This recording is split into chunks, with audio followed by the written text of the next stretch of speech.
Good morning to all. I am Dr. T. Ramesh Kumar, Department of Commerce with Computer Application. Today we can see the depreciation in financial accounting.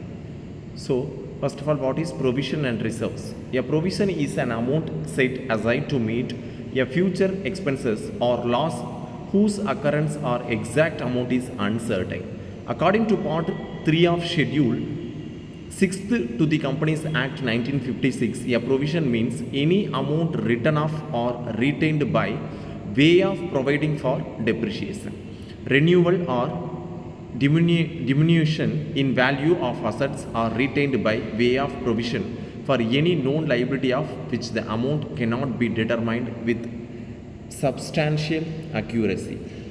Next, thus a provision may be made either first one for a no reduction in the value of an asset, or second one is for a no liabilities the amount of which cannot be ascertained accurately.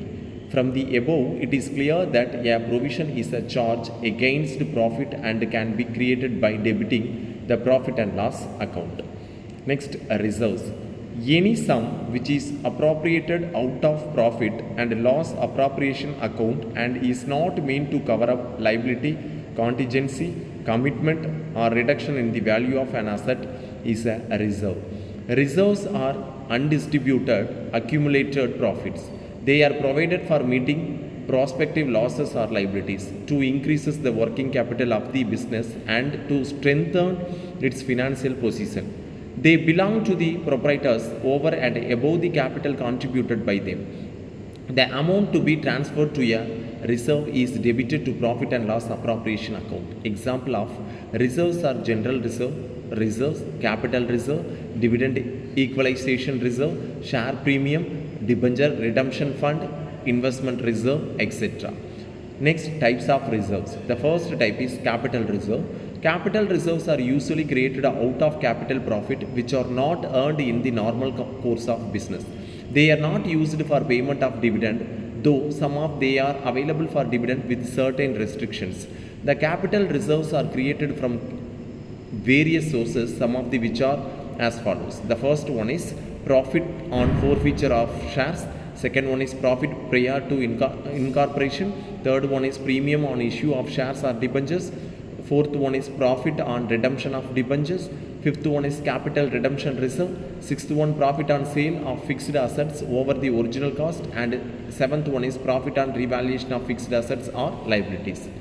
Next, we can see usage of capital reserves. Some capital reserves can be disposed of any in accordance with the Companies Act 1956. According to the Section 78, share premium can be used for issues of bonus shares, for writing of preliminary expenses and discount on issue of shares and debentures. It can be used for payment of premium on redemption of preference shares and debentures. Capital redemption reserves can be used only for issues of fully paid bonus shares. Profit on sale of fixed assets can be used for dividend payments. That first one is if company's articles permit it. Second one is profit have been actually realized in cash. The profit, third one is the profit remains after revaluation of all the assets and liabilities. Next, we can see revenue reserves. Any reserve can be termed as revenue reserve if it is created out of revenue surplus and it is available for distribution as dividend to the shareholders. The following are the different types of revenue reserves. Profit and loss account.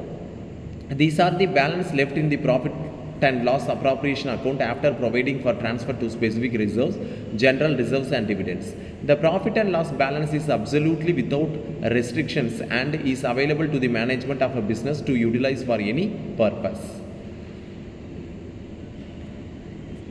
Next, general reserve. This is a reserve created for any unforeseen contingents and strengthens the financial position of the firm. Usually, a specific percentage of profits are transferred to general reserve out of the current year net profit. It is like a cushion to face the ups and downs in the profitability of business firms. Next, specific reserves. These are the reserves created for specific future contingents or expected repayment of liabilities, etc. They are also created by debiting the profit and loss appropriation account. These reserves are usually used for the purpose for which they are created, though the management can divert any portion of them if necessary. Thank you.